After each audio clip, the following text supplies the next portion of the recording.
For a look now at the relief efforts on the ground, we are joined by Nan Bazar. She is the Senior Director of International Response and Programs with the American Red Cross. Ms. Bazar, thank you very much for taking the time to talk with us. Appreciate it.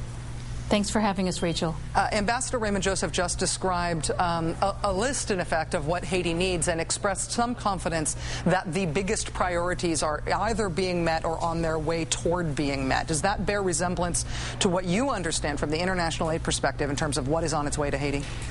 Yes, it does. There's an enormous relief effort worldwide underway. The Red Cross, along with many other aid agencies in the UN, are dispatching people and supplies. But I think that you caught on to something that's very true, which is it's the getting things from that airport out across a destroyed city with a lot of dazed and frantic people is going to be a staggering challenge. Well, how do you approach that? We understand that the roads within Port-au-Prince and between the Port-au-Prince airport and the heart of the city may be a real challenge in terms of passing them over land. What are the logistical ways that you approach getting those things off of pallets on the tarmac to the people who need them? Well, the Red Cross actually brings in logistics units that are very experienced at unloading planes, organizing things across the tarmac, putting them in trucks. But it's getting all of those pieces together. It's getting it off the planes is simple enough. Organizing it even on the tarmac is fairly straightforward. It's getting it onto vehicles and getting those vehicles into the city. With something this large and with a population that's getting more desperate by the hour, and understandably so, it's about trying to get as much stuff out there. I think this is going to take and require what we would call a broad approach, which is you take a lot out and you give out as much as you can to as many people. It's not going to be easy to do targeted relief in a situation like this.